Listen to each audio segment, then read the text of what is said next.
To the Buddy Martin Show. I'm Buddy Martin. He is not. I've been waiting for a long time to get him back on the air. The superstar of media. He's as rock solid as the Rockies. You see him on Around the Horn.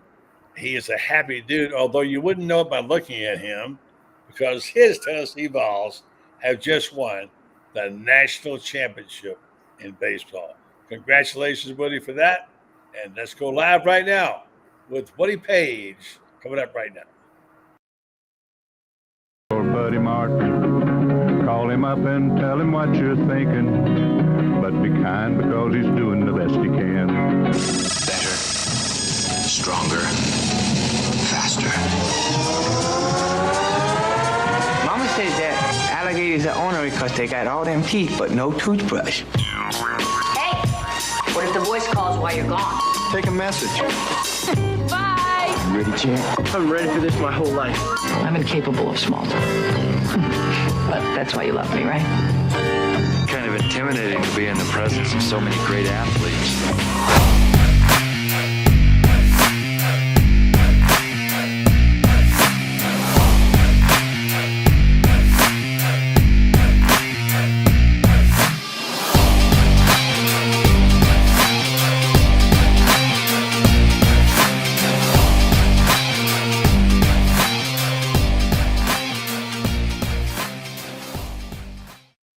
Well, good evening and welcome to the program. I'm Buddy Martin. He's Woody Paige. It's going to be a fun time tonight.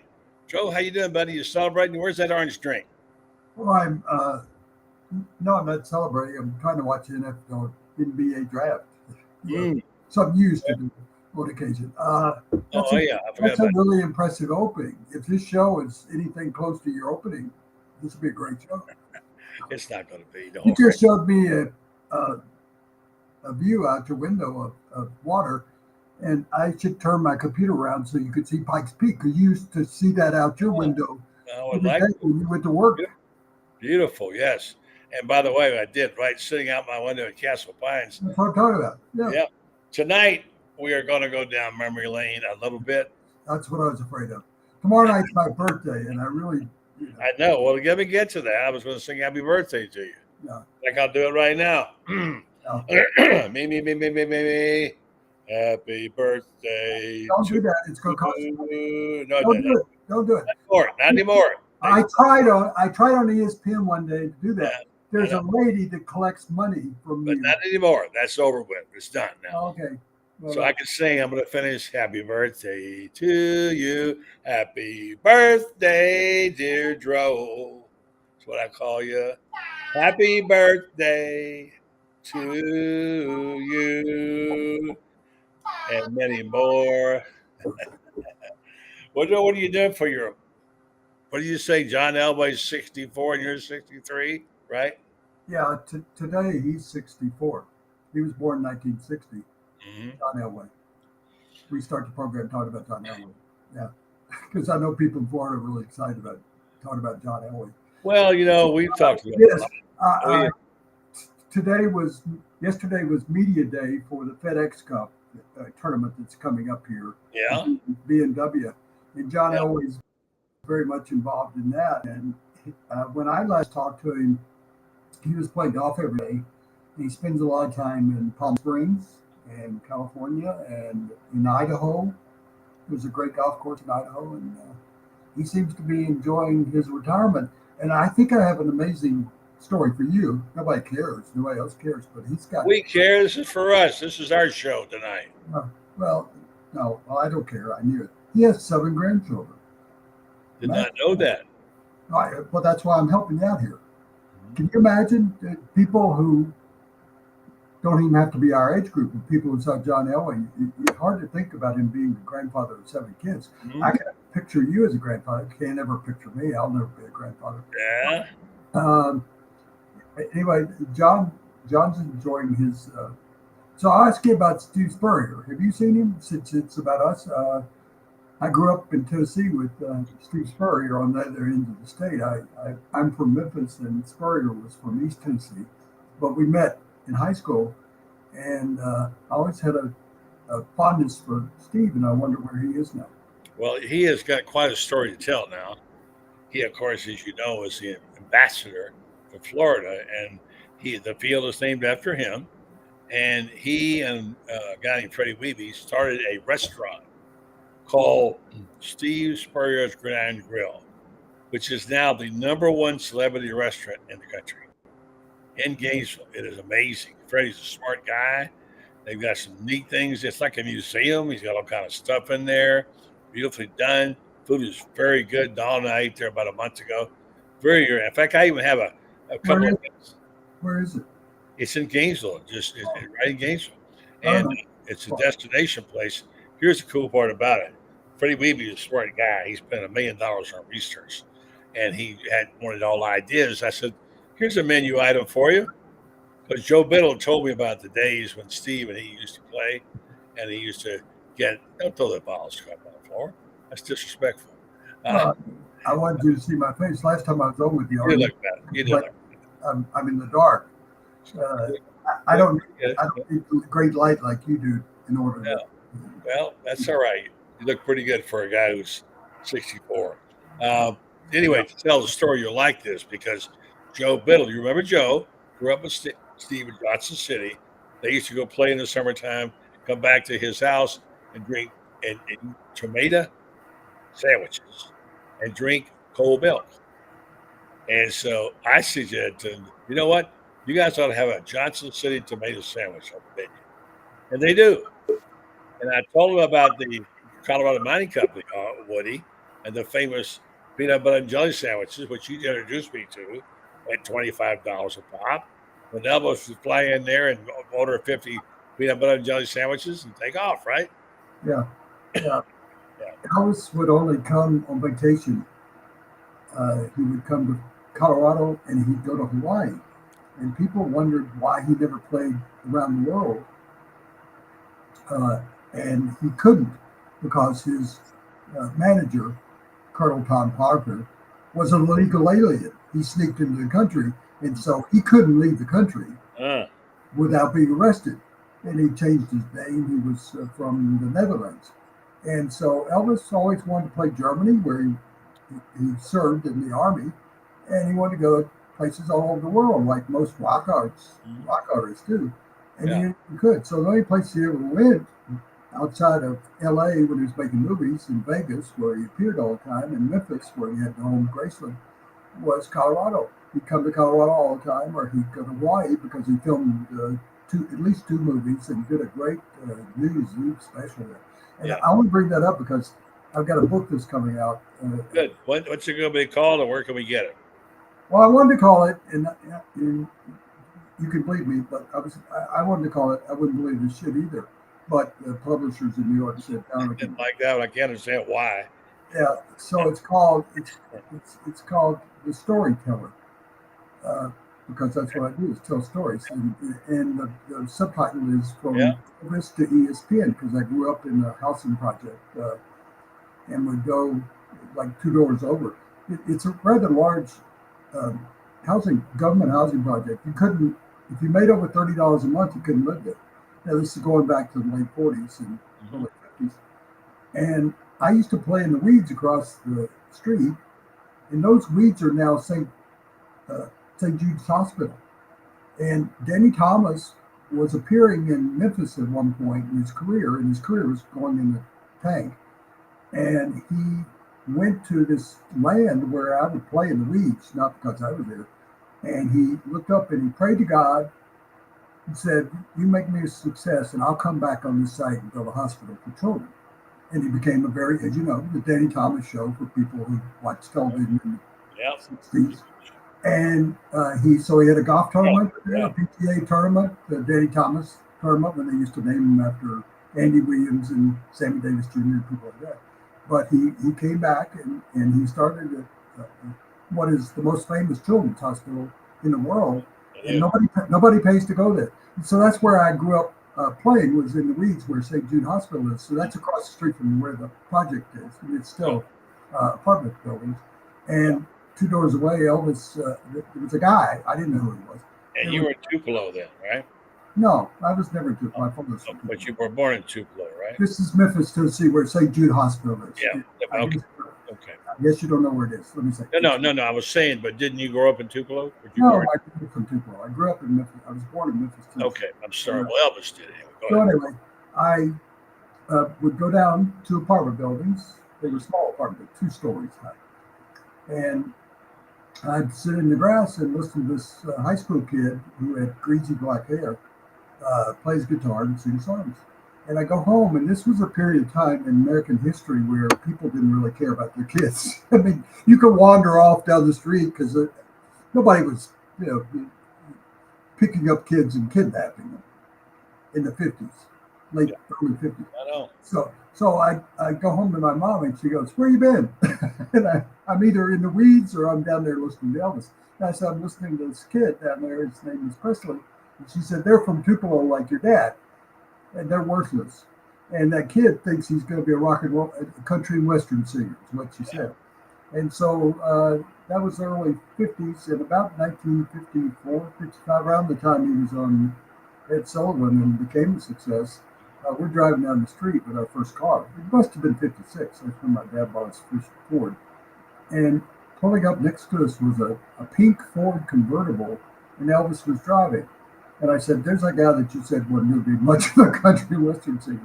So I had a relationship with Elvis throughout my life, and I've had a relationship with ESPN the last 25 years of my life. So I've kind of combined that's part of it, but it's not a autobiography. It's not even memoirs. Yeah. It's going to be a good read. I look forward to reading it. And for those people who don't know, Woody also went to the University of Tennessee, and where Paul Feinbaum went to school. When Paul Feinbaum was there, he was told by the SID, "I thought Woody Paige was the worst guy to ever come through here until you." Paul tells the story a little differently. They told him and But anyway, you had a very successful career. His story is when he went in, they said, "Don't try to be another Woody Paige." Yeah. Because I was editor of the daily paper. Right. And they wanted me to work in the SEID's office. And right. I'm going to put out a newspaper. And then right. There was Florida. For people in Florida. Florida has a daily newspaper, a student newspaper. But how we got together was you were very successful in Knoxville, and you went to Denver to a paper called the Rocky Mountain News, where you were the star of the city of Denver. And then the Los Angeles, I'm giving people background here, Los Angeles Times. I went to Memphis after college and worked for the Memphis Commercial too. Okay. And then you were hired by the Rocky Mountain News. I covered SEC football. So right. And then you came there and you had a little different take on. Steve Spurrier says you either outwork everybody or be different. You chose to be different, and you worked hard, and you wound up being the star of the Denver media. And when the Denver Post was bought by the Los Angeles Times, woohoo, they took out a check and gave it to you, and you made the front page of the Wall Street Journal for the amount of money that you were making at that time. And about that time, about a month later after you've been hired, I wound up getting hired by the Denver Post as a inside sports editor. And one day they said to me, "We're going to fire the columnist. We'd like you to write the other column." So, okay, let me think about that. So I did. And you and I had a great run together. I had many. Just the other day, I finally got one of those big posters that we had on the side of the bus. It's plastic, and I went to put it in my car, and it broke in half, and I threw it in the garbage can with our pictures on it. But you were the star.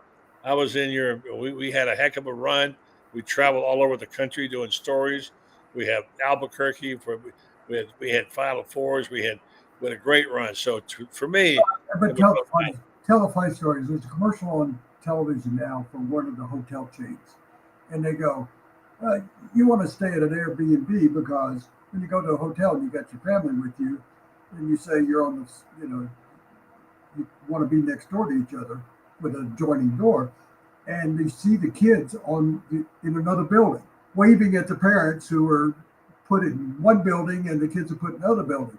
You and I went to cover U.S. Open out in California, and they had 2 rooms for us. And one of us, I don't know which one of us, said, well, "Can you put us like next to each other because we're going to hang out all the time?" And they said, Yeah. "Yeah, we can put you on the same floor." They didn't tell us that they put us on the same floor in different buildings. And so when I see this commercial on TV, and everybody's seen it because it was during the NBA finals, or it's Wyndham Hotels or something saying. That was great. And that was the U.S. Open that Tom Watson won. Funny stories. See, you're telling the crap people don't want to know, but I will tell the funny stories that we. Well, that's all right. I'll let you tell them. I'm going to brag on you a little bit because that was one of the great things. They mentioned last month. Other crap. Last month I was. These are 3-4 funny stories. Last month I was inducted into the Colorado Sports Hall of Fame, and people went, "Well, that's going to be the greatest honor in your life." I was inducted into the Jim Murray Hall of Fame. And people don't know, he had a foundation, and his family, Jim Murray, for people who don't know, is the best columnist in the history of the country. Red Smith, maybe. And Jim Murray's wife, his widow, started the Jim Murray Foundation, and they pick out 6 or 7 high school journalists a year, and they pay for their scholarships at school. And his wife was one of the greatest honors in my life, asked me to be a judge the first year. And I was so pleased that she asked me, and then she called and said, "We're starting a Hall of Fame. You're one of the first members." And I went, "Wow." That I think is even bigger. But you remember Bill Hanslick, who was a Notre Dame basketball player, and he went on, he had a good career in the NBA. He guarded Kareem Abdul-Jabbar. He was 6'7", and he gave, Jabbar said Kareem Abdul-Jabbar said he was the toughest defensive player because he was like a pest. He was like he'd get in his face, stuff like that. So Hanslick's in the Colorado Sports Hall of Fame. And he wrote or said in an interview, Woody Paige is the worst athlete ever go into the Sports Hall of Fame. And so I responded at the dinner saying, "Yes, I'm so happy to break Bill Hanslick's record as being the worst athlete to go into the Hall of Fame." But people would know Peyton Manning, and Peyton Manning's in it. There are people from, I'm the third person from Tennessee to actually be in the, although you can count Peyton Manning as being from New Orleans and growing up in the South Mississippi. But Peyton Manning, Todd Helton, and I are guys that went to Tennessee. They're in the Colorado Sports Hall of Fame. So that was very meaningful for me. But when I got up to speak, I said to the people 2 things. One will be my only political statement. I said, I've been here tonight for almost 3 hours, and I'm 77 years old, and I didn't fall asleep. I'm a candidate to become president of the United States. And the people laughed at that. That was my only political statement. It will be my only political statement to you, except I want to watch the debate tomorrow night. That you asked me what I was going to do on my birthday. I'm going to watch the debate. I'm going to go to a club and hang out. Anyway, so I said, Hall of Famers come back. Tom Jackson, who you covered during your career, Randy Gradishar, some of the Olympic greats. Peggy Fleming was there that night. It's about 100 of the former inductees to the Colorado Sports Hall of Fame. And I got up in front of them. They were on the dais, gigantic dais, and there were about 1,500 people. And I said, I don't deserve to be in the Colorado Sports Hall of Fame. And I said, there are 100 people behind me that agree with that statement. And they were all nodding, going, yeah, you don't belong in this because you don't put media people. And I had kind of turned it down a couple of times because I didn't think media people belong in the Hall of Fame. But what I thought... You're more than that, Woody. You're more than a media. I only bring this up because you would appreciate this, that the Baseball Hall of Fame has a writers wing. Yeah. And they put people in. And so does the Pro Football Hall of Fame. And that's what I thought, state hall, sports hall of fames, like Florida, I'm sure has one, should just create another area for contributors, medias and stuff. media people, SIDs, Right. people like that. Because I think you belong in the Florida Sports Hall of Fame because of your, having gone there, your accomplishments and achievements in and out of sports in journalism. I mean, you've covered hurricanes, you've covered major events. Your papers were involved with covering a very intricate part of 9/11 because the pilots were trained near where you were living, if I remember correctly. That they were pilots. They were guys who went to a school to learn how to fly planes, and they were the guys who actually.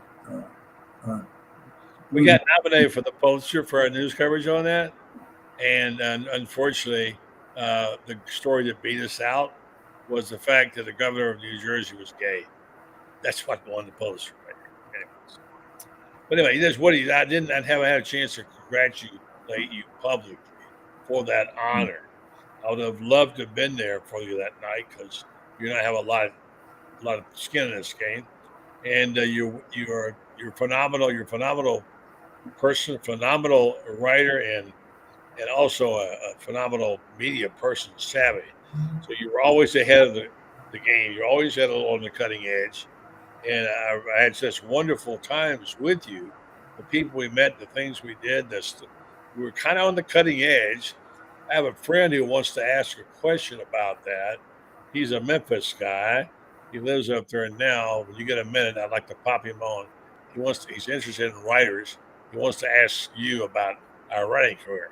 But before we do that, let me just say that I wanted to get your take on something inconsequential like sports. Well, I would like to mention, though, that I've been doing ESPN and a show called Barnhart for 22 years.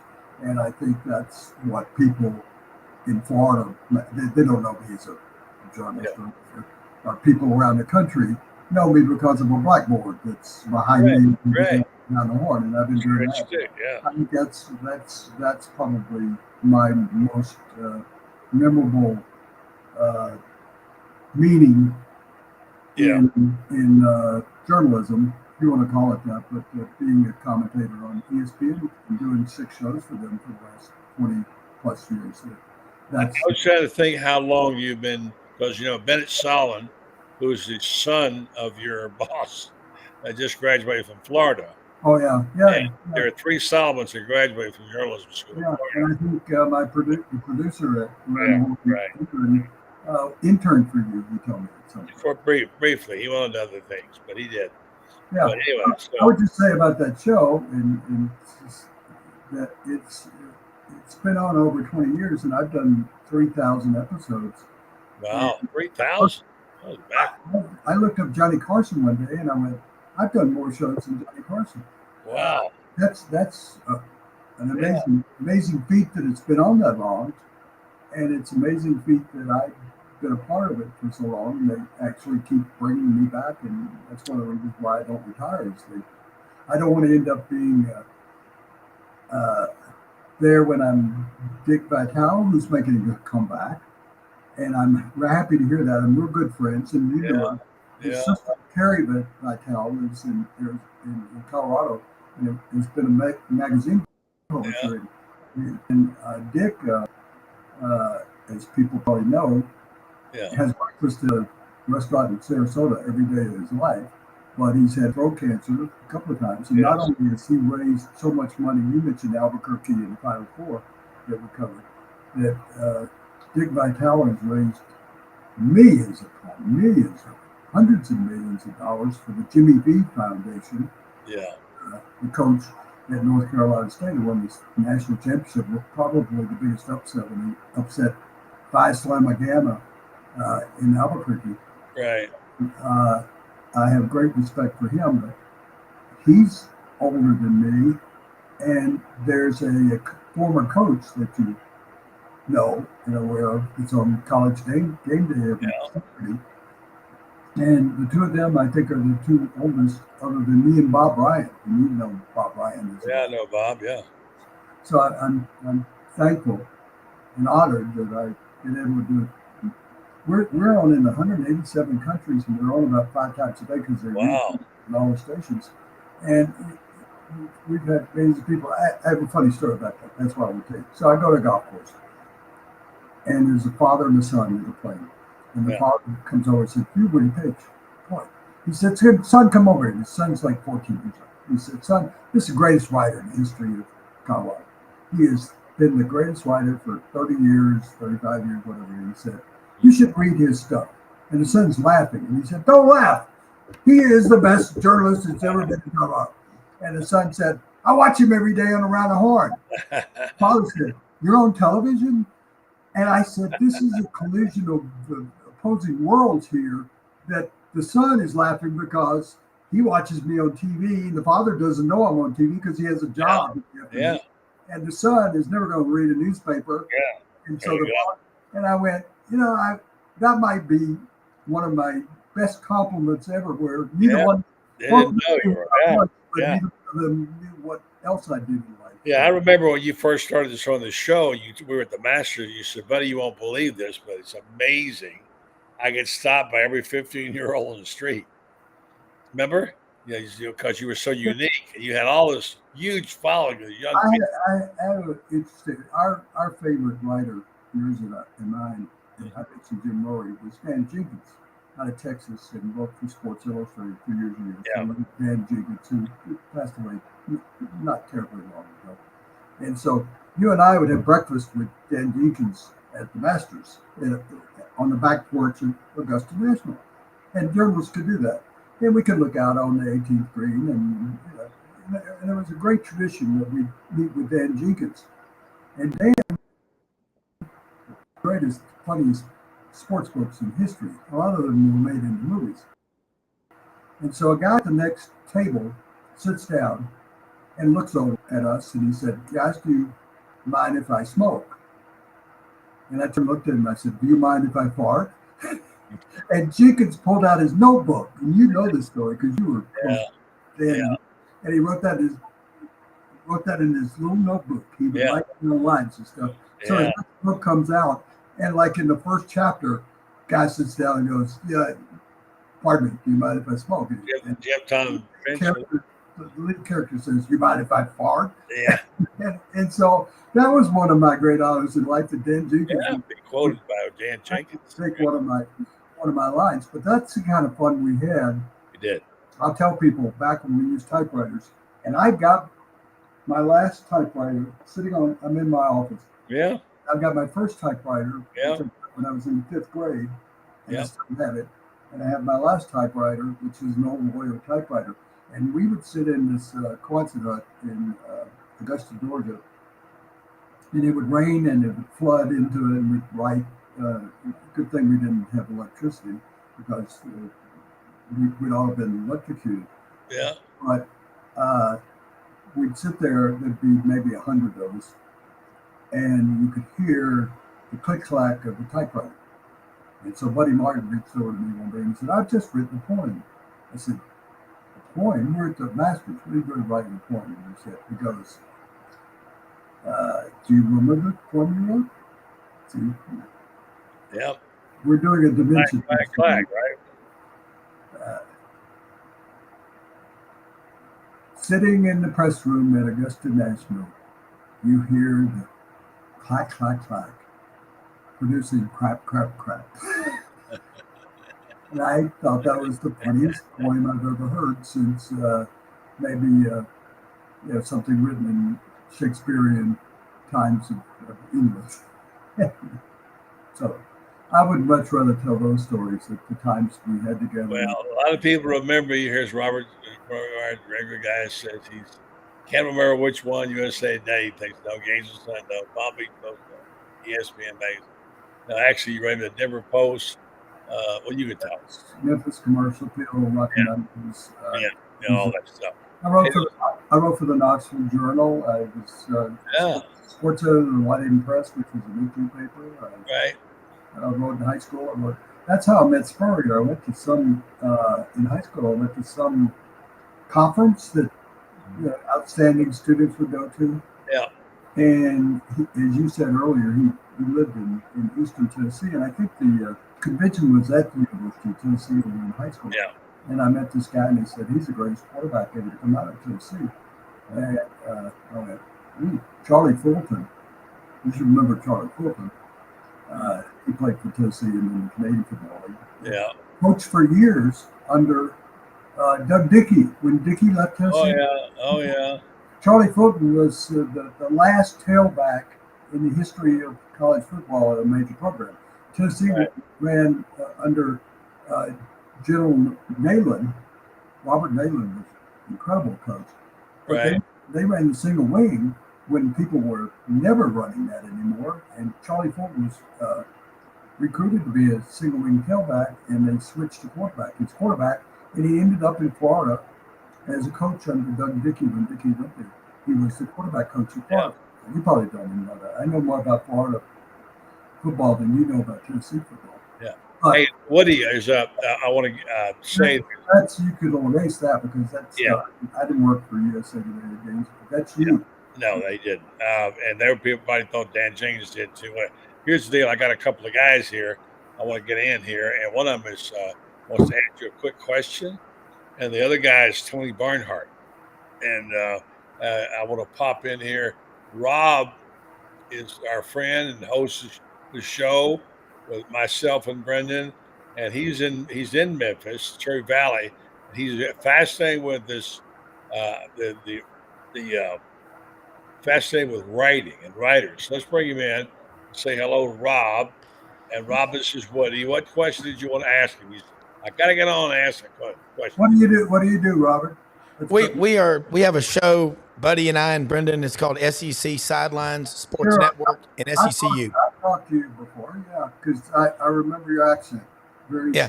Well, growing up in Memphis, I will say this: without the writers like you and Buddy, which I grew up in Memphis reading the Commercial Appeal, Mike Fleming, George Lapidus, Al Dunning, Bobby Hall, Larry Ray, we wouldn't know about the athletes. So hell yeah, you belong in the Hall of Fame. That's absolutely you do, because I hang on every word. Tony Barnhart is on our show a lot, and Buddy's helping make our show. So I'm just going to defer my time. I just want to hear more of your stories. I have been I love this, and I'm so proud that you're from Memphis, and your stories about Elvis are true. That's what everybody in Memphis that really knew him. And that's the real thing. So I appreciate it. I just want to hear more about you. When I was in high school, and I had a relationship with Elvis forever because I was his first fan. I mean, I was like 4 years old in the front porch while he was singing. Wow. And kid, and so he always remembered me. So when I was in high school at Whitehaven High School in Memphis, right down the street from Graceland, I'd go over there because I knew those security people from Tupelo because of my dad. Yeah. And Elvis told me to put together a touch football team. Quick story. And he said, Elvis wants to play touch football. And so I put together a bunch of my friends, and we played at the junior high school, and they brought jerseys. And one said, Presley's Panthers or something, and the other said Woody's Woodpeckers or something. And we played. And one of the security guards, the Memphis Mafia, who were his posse, came over and said, whatever you do not tackle Elvis if he gets the ball. Okay, well, it's touch football. We're not going to tackle him. I mean, don't tackle him. Whatever you do, don't tackle him. Well, he goes out for a pass, and he was a mama's boy. He was not really an athlete. He goes out for a pass, they throw it to Elvis, and we're all backing off, and he hits a hole that's turf had come up. Wow. And he falls, and he lands on his thumb, and he breaks his thumb. And people are screaming and hollering to go over to him because you can't break your thumb, you're a guitarist. And the other half of the people are coming over to us screaming at us, we told you not to tackle him. And I said, he fell down. So it became you can actually go on the internet and see the story of him playing in the touch football game. It was a big story where he had to have a cast put on his entire hand. And I got blamed for it. You brought in these thugs to play against Elvis. You mentioned all that. Buddy, a story you never heard. So my first job when I went from covering civil rights, and they wanted to groom me as a sports columnist, and I covered civil rights and the assassination of Dr. King. And they said, we'll put you in sports. And so the sports editor's first assignment to me is football season. On Friday, you are going to go to a small high school town in West Arkansas, northern Mississippi, western Tennessee, and you're going to write about the community and the football team. And I said, well, that sounds good. And so a photographer and I would go every week, and then on Saturday I'd go cover an Arkansas game or Mississippi State or Ole Miss or Tennessee, because we covered Tennessee. Memphis State was actually a second-tier team that we covered. So I go to a town in Mississippi, buddy, and every town would welcome me and the photographer like 60 Minutes that showed up. I mean, they were so excited that the commercial appeal was actually coming to Grenada, Mississippi or someplace like that. And so one day I got there and they were having a parade downtown because it was homecoming weekend. And I went, wow, this is great. Where's the photographer? Well, he got there late after the parade.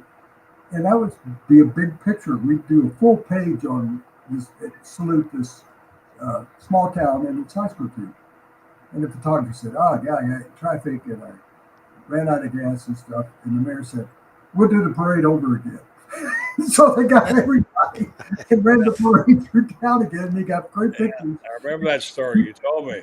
People the next day, the editors at the Commercial Appeal said, what great, they didn't talk about the story. They said, boy, what great pictures you got of the parade, because he was on the top of a building and you could see the whole downtown scene. But we're going to say goodbye to Rob real quick. Thanks, Rob. But I just want to say, okay, never mind. The reason I say that is this guy's waiting to ask you a question too. Oh, well. You know this guy, Tony Barnhart, right? Yeah. How you doing, Tony? Woody, it's great to see you, my man. Great to hear you and see you. Better shirt. You have a better shirt on than the two of us. There's always a special place in my heart for all of us who grew up in the newspaper business. When you try to tell people what it was like when newspapers were at their zenith, they don't believe you. And I always tell this. The great Van McKenzie hired me in Atlanta, Woody. Sure. And he worked for. Didn't he work for you for a while, buddy? 3 different places. Yeah. Yeah, and he was the editor in Dallas. The sports editor in Dallas too. No, he was Atlanta. He was also the National Sports Daily, and he worked for me in the Daily News and the St. Pete Times and Cocoa. Tony, I would say he was one of the elite. It's a good word. It's overused, but he was one of the elite sports journalists that people didn't know about. Well, what I will never forget about that. This is the 1984 when I came to the Atlanta Journal-Constitution, and what I found out was, yes, we had a travel budget, but you could we were the only team that had unlimited travel budget and managed to outspend it every year. Man, definitely did that. Yeah, I got an offer when I was at the Commercial Appeal to go to the Atlanta Constitution, but in this what you're talking about, the period you're talking about, and the managing editor of the Constitution said, we have 2 old columnists in town, Norman Bisher and Jesse Outlaw. Mm-hmm. And he said, Jesse is going to retire soon, and so I'd like to hire you. He offered me $5 more than I was making in Memphis. And I go back and I tell my young wife, I said, man, we're going to go to Atlanta. All the Tennessee people that I went to school with will go migrate to Atlanta, because Atlanta was, was the big city of the South. And I was so excited about that job. And she said, well, what kind of raise are you giving me? I said, $5 more a week. And you're talking about it, outliving the expenses, outspending the expenses. They were penny pinchers at that time. And I got an offer from the Rocky Mountain News, and they said, we'll give you $10,000 more a week. And so, or a year, $10,000 more a year. And so I called the Atlanta Constitution. There's a funny end to this story, since I didn't get to the other story. funny end of this story. So I turned down the job in Atlanta and took the one in Denver, which turned my life around. But the guy who took the job that they offered to me was a guy named Louis Grisard. Whatever happened to him? Yeah. And so, I mean, that's the funny story, that there wouldn't have been a Louis Grisard because there would have been a Woody Paige. It would have been just Paige, yeah. sure. But I wanted Tony to come over tonight and talk a little about your balls and baseball, although he didn't cover baseball that much. But we couldn't help with all the stuff going on there with Tony Vitello, the coach there, and now with the story today about Texas hiring away Texas A&M. Texas, which became a bigger story than Tennessee winning. Yeah, it did. And it was all because he just lied to a reporter. He treated a reporter like crap. Right. And had to backtrack it today saying that, he shouldn't have said it what he did, but he didn't really totally apologize to the reporter. But, he told the reporter, it's not, I mean, that was a natural story that he would leave the Aggies to go to the Longhorns. Yep. That's the question, the right question. And because media is treated so poorly in this country now, I mean, we're lower than used car. I think we were treated with respect, Tony, when newspapers were the paramount media form. Are you kidding me, Woody? I mean, people lived in fear of Furman Bisher. Are you kidding me? You did not cross Furman Bisher, or you would pay a cost. And I care a great deal about Furman. He's one of my mentors, but I'm just talking about that era, the 40s and 50s and the 60s. Recrimination.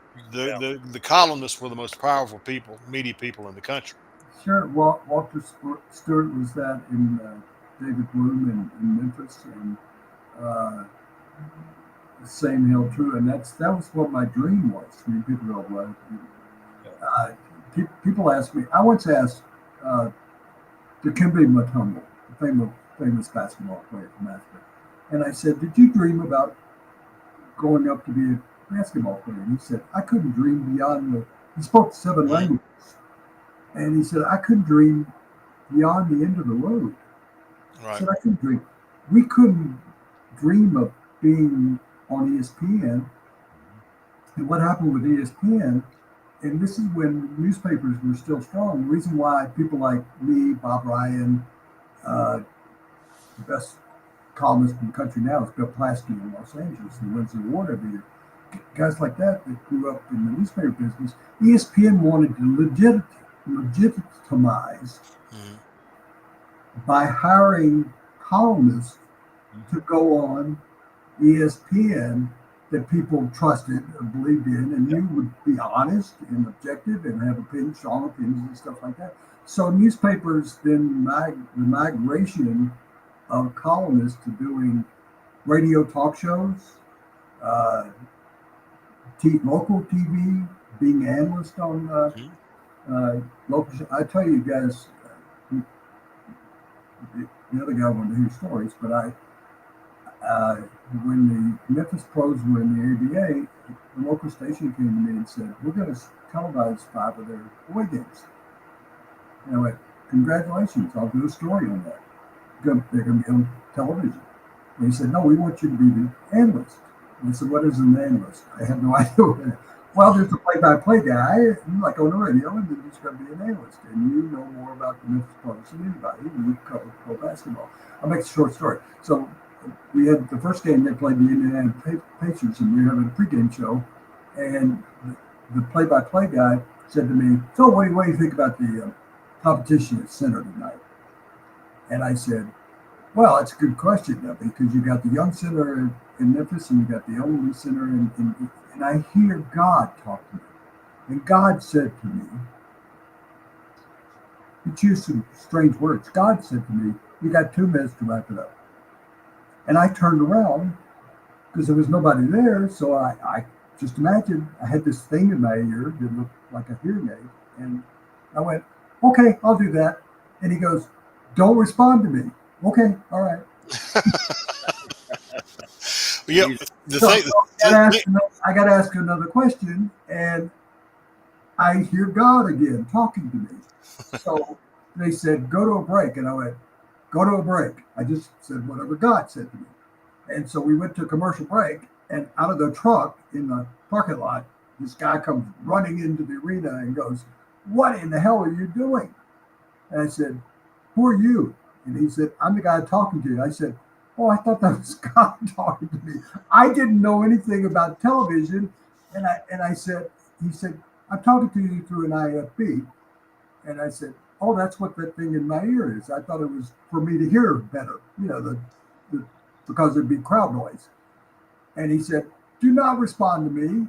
I am giving you instructions." And I went, now being on Around the Horn for 22 years, I have producers talking to me all the time. Directors are talking to me, and I have to talk on national TV while people are talking to me. Yeah, it's hard. And I was trained, and I now know it wasn't God that was speaking to me. There you go. The guy in the truck outside. But going Yeah, back to what you said, the newspapers were so important to society, and they've lost that importance, particularly in what I would say middle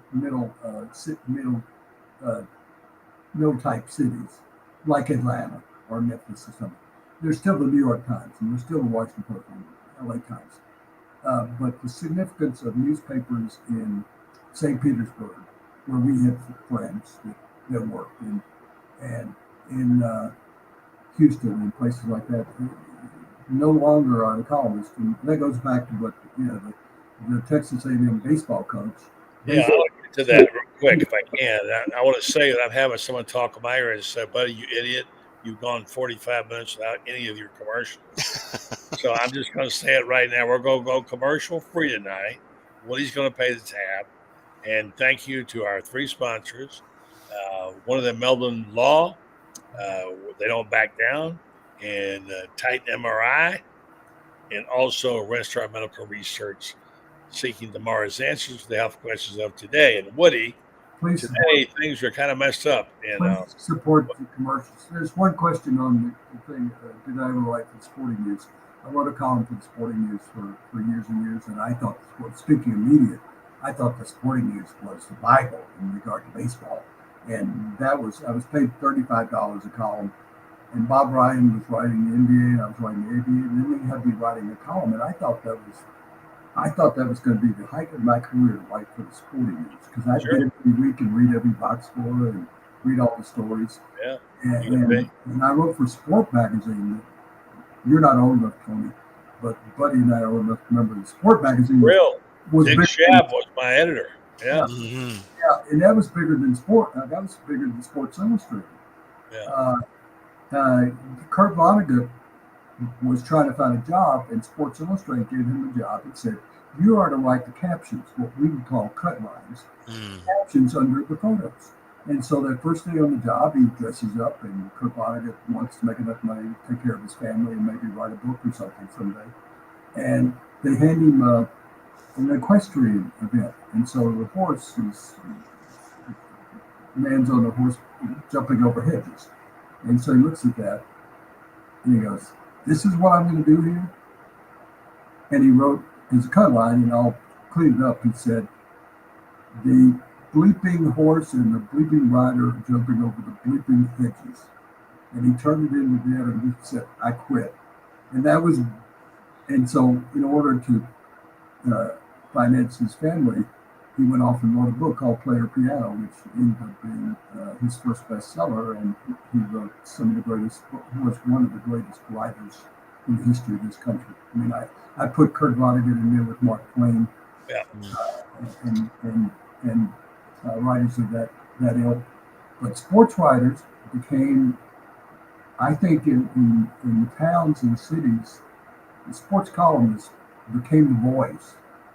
And I know when I started writing a column, I wanted to write what I thought I'd want to read. If that makes sense to you guys. What is it I want to read about? What is my opinion if I were a reader? And growing up in the South, as we did, all of us, we were taught by our parents honesty. And I think that was what was prevalent in journalism then, was honesty. today with websites and blogs and everything, honesty is the last thing that actually is important. I'm amazed that I read Google every day, and every sports story starts, what if X player was traded for 2 draft choices? And you go, well, what player are they talking about? You read 18 paragraphs, you still don't know, because they want you to read the whole story. Well, the way you got people to read the whole story is to write a great lead and actually. Right, exactly. So anyway, that's, Hey, what do you think of this right here, Woodrow? This particular graphic I want to show you. What is that? Oh goodness. Yeah, that looks like Texas A&M to me, Woodrow, right there. It's big. not quite. Yeah, and here's one for you, Woody. I've been saving this all week long. Texas and Tennessee. Which is the real UT, Woody?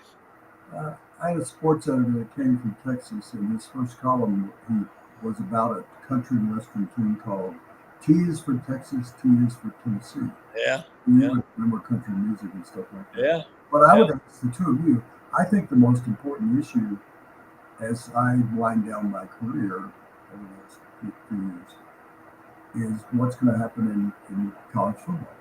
Mm-hmm. And well, let's talk about that for a minute. Let's have a little conversation about that.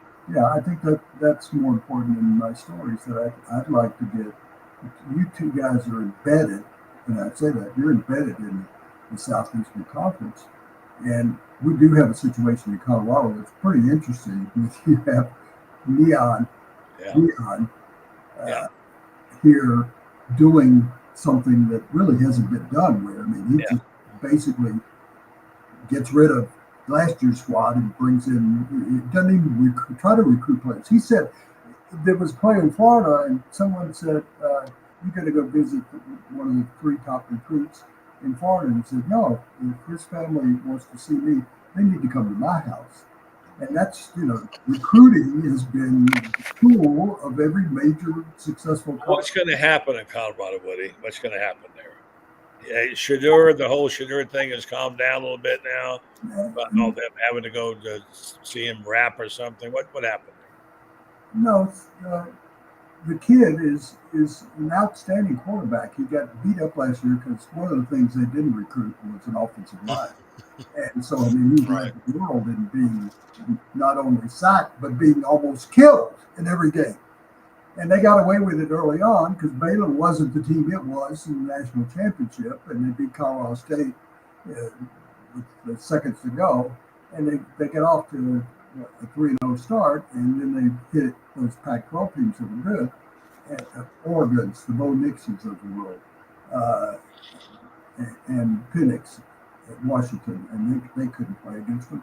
So they have recruited defensive linemen and offensive linemen this year, but everybody assumes he's going to go to the NFL, and he just keeps saying, and I believe he plays around with the language, but I think that he's honest about that. I don't think he wants to go to the pros because he's got a system that kind of works because these players have great respect for Deion, and they want, and if they can't, what's happening? That's why I said college football is a story, because now you guys know when we were young, we spent 4 years in college. Well, 2 things have happened. One, the NFL's drafting underclassmen, which didn't happen. And so now you can leave when you're sophomore or junior, whatever you might want to do. And secondly, recruiting has kind of gone out the window because players have said, if I'm not going to start my first year, I'm going to go somewhere else. And I might go somewhere else 3 times. And I might go to Auburn. And I'll spend 2 years at Auburn, and then I'll spend 4 more years at Oregon. And then I'll be a first-round draft choice. And the payment of players, when you're talking about Shedeur, he's paid more than probably 10 quarterbacks in the league from the NIL. So because his kids are going to leave, no, I think he's recruiting for the near future. I think the only job he'd take in the NFL, honestly, would be the Dallas Cowboys. He's a playmaker. He's not going to take a job. Really? Right. Well, Tony's old, and Tony's on Eastern time, and Tony gets his milk and cookies usually about this time of night. Yeah, that's right. So if I don't get him to bed, he'll miss his milk and cookies. There you go. Before he does, I want to say to him, Tony, can you sum up for Woody, since you're the sort of the college football and the SEC situation, how it's going to be different? We know about obviously the playoffs. Tell us what Saban not being here will mean. Give us your summation of what you see coming from the SEC media days. We have that coming up in a couple of weeks. Give us an assessment of the SEC. Well, where you start is obviously when you add Texas and Oklahoma, two of the iconic brands in all of sport, not only just for football, but for a lot of other different sports. The best women's softball program in the country, baseball. So these two sports are add a hell of a lot to the conference. When it comes to football, what's going to be different this year is for the first time since 1992, there will be no divisional play in the SEC. 16 teams, one division, top two teams play in the SEC Championship. So that's a big change. And everybody in the conference for the first 2 years, you have to play either Texas or Oklahoma in each of those 2 years. So that's a big change right there. The other big change, and I think this is the two biggest stories in college football, guys, are the fact that for the first time in 17 years, Nick Saban's not going to be coaching college football. And it changes a lot. And it changed a lot at the University of Alabama. How does that pan out? The other biggest story is the 12-team playoff, which changes everything. Because now, normally when we get to November, with the 14 playoff, there's 7 or 8 teams that may have a chance to get into the playoffs. Maybe 7 or 8. Now, with 12 teams and teams that are 10-2 are going to get in, maybe a 9-3 if they're good enough, we're going to be talking about 20 teams at the end of the year. And I think that's going to make all those games fascinating. So I said last year before the season started, I told people, I said, look, enjoy the 2023 season. Because after that, college football will change forever. Now, it's still going to be great. It's still going to be fun. It's still going to be an incredible product that delivers every Saturday. But it's just going to be different, and a lot of people are going to have to adjust to that. All right, let me ask you then, Woody, college football, better or worse next couple of years? Tony? I think it's going to be better. There's so many great players out there, and now they're spread out because of the transfer portal. They're spread out. Nobody can hog all the great players like Alabama and the folks used to do. They won't be able to do it quite as much. Now, are fans going to not like what some of the stuff they see? Yeah, I think that's true. But I think the game that's played on the field is as good as it's ever been. And I approach it in a different way, Tony. I say worse, and I'm not saying worse than 2023. The game is worse than it was when we were young. I liked the Southwest Conference. Now there hasn't been a Southwest Conference forever, but the Southwest Conference has been integrated into the Southeastern Conference. And the Pac-12 the Pac-12 has basically gone away, and now is hooked up with a non-Power 5 conference, the Southwest Conference. And what's going on with the ACC, teams wanting to go somewhere else. Notre Dame's the only one that's kind of sitting there saying, we're just going to be us, we'll kind of associate with the ACC. I don't like, the coaches brought up, the SEC coaches brought up, including Saban, and the ACC coaches about paying players. And you could have prevented this if you paid the players $25,000 a year. Because when I was in school at Tennessee, athletes got $30 a month for laundry. And that was kind of a quote in quotes. They used the $30 to eat or go on a date or something. They could have prevented guys getting $5 million. Peyton Manning's nephew, for instance, what Sanders is getting. but they didn't take action ahead of time. It's not the transfer portal is a big up. Changing the conferences now is pardon me. It's a terrific mess. I'll go a totally different way about it. It's just convoluted. I don't like it. It's worse. And I'm for a playoff. I think there's too many teams in the playoff. I'm for it. But with all of the negatives going on in college football, this is a worse game. I mean, do you really want, if you're the ACC or the SEC, do you really want to be playing teams that belong in historically situations, belong in other leagues and other conferences? No.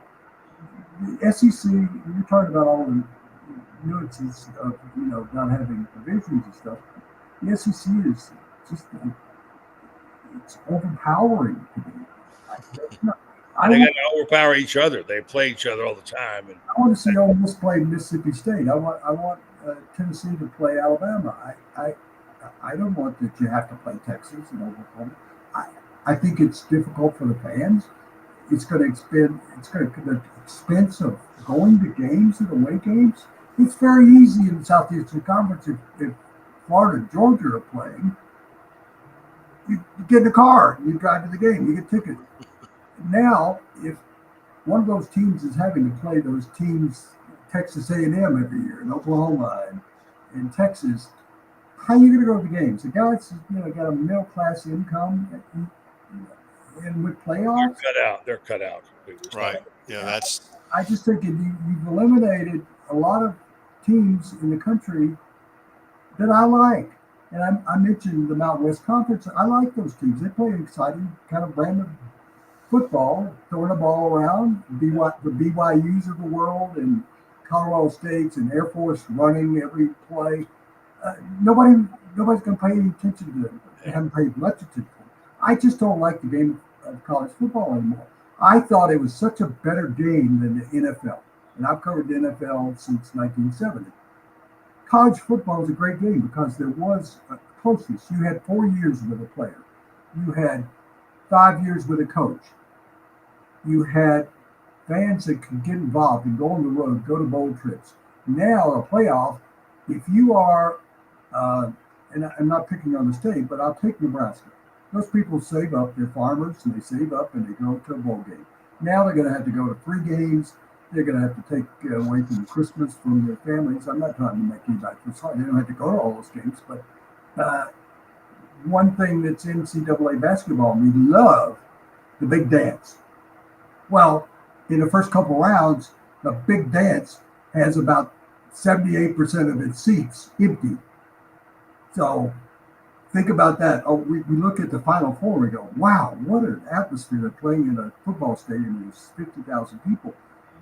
The weekends they're playing in Salt Lake City, there might be 6,000 people in the stands because you can't come from Connecticut to Salt Lake City, then no next you're going to Albuquerque, and then next you're going to St. Louis, and then you're going to the finals. It affects the fans. It affects alumni who grew up with something else. It affects the coaches because they're now getting paid so much money they got to move around all the time. It affects the players because they're thinking transfer portal. I mean, imagine if Peyton Manning was just taken, since he's lives right over there. That Peyton Manning, if he hadn't been able to start at Tennessee, and he wasn't the kind of guy he was, that Peyton Manning might have been at Texas A&M for the rest of his career, or gone to Ole Miss and played. I just don't, Tony. All of what you're saying makes total sense, and is very smart, and comes from an intelligent angle. What I'm saying is outlandish, but I don't like the game anymore. I don't care. All right. We have won again at 1-4. We're running down to the last 30 seconds. I want to thank both of you, by the way, Woody. Thank you. It's good to be with you again. It's great to be on with both of you guys. And you have a happy birthday tomorrow, my friend. All the best to you. I'll be raising my glass tomorrow and thinking about you. Appreciate all that you've done and all that you are. Good friend, and thank you for your time. And I'll raise my glass to the two guys and the other people who participated, but I also raise my glass to the SEC in 1984. Yeah, I remember going to Folsom Field and we were sitting there and you looked at me and said, these people think this is a big crowd, 45,000. They ain't seen Oh anything my! in the SEC, remember? We sit there and they don't know football There's around. nothing like football in the SEC. Between the hedges and to go to the swamp and to go to the Rocky LSU. or Smoky Mountains and play and Yeah, and the SEC was togetherness, and I know I've taken up your time, but I just don't think that this unweldiness is not good for college football. I mean, when West Virginia, I don't even know what league they're in now. West Virginia's in the Big Ten, I think. I don't know. Who knows? They're in the Big 12. Yeah. they're still a Big 12, yeah. Yeah, they're in the Big 12. That's even worse than the Big 12. You're gonna need a map. What do we got, buddy? Well, that's as good as Stanford being in the Atlantic Coast Conference. I mean, how do you write, Tony, or say, or do a talk show and say, well, we got the big natural rivalry coming up. It's West Virginia versus Southern Cal. You go, is this the Rose Bowl? No. I told a group the other night, I said, first of all, folks, if you want to follow because I laid out what school every conference, what conference every school was in. I said, if you were geographically challenged, don't listen to this. Okay. You'll only get a headache. Sure. Well, you know those maps. Sorry, buddy. You know those maps that'll show, oh, here's the Southwestern Conference and here's the Big Ten, and they're up all. Yeah. And now the map is, it looked like the gerrymandering. Yeah, it does, like a Republican gerrymandering map. Yeah, exactly. Yeah. All right, Woody. Thank you, buddy. Thank you, Tony. Be in touch. Very good. Happy birthday, Woody. Yeah, man, have a good one. Take care. Over under on me is 2, so I'd take the under. In terms of how long I'm going to live. All right, buddy. Have a good one tomorrow. Enjoy your time. All right. Thanks, I'll be in touch. Woody Paige. All right. Happy birthday. All right, folks. Thank you for that. We're over time and we didn't get our commercials in. We'll just say thank you again to our 3 fine sponsors. Meldon Law. You know all about them. They don't back down. Jeffrey Meldon. TitanMRI.com, where you can go and get good treatment, get your own tailor-made appointments. And Rinstar Medical Research, seeking tomorrow's answers to the health questions of today. It's been a good night. I know it's a little difficult sometimes to follow a long show with people talk, but it's so honored to have Woody here and so glad to have Tony and have Rob checking in on it. So we're back tomorrow night with, what's this? Tomorrow night with Orange and Blue Buds, and Ben will be back in the gang. So have a good one. Thank you, and thanks for listening. Thanks for watching.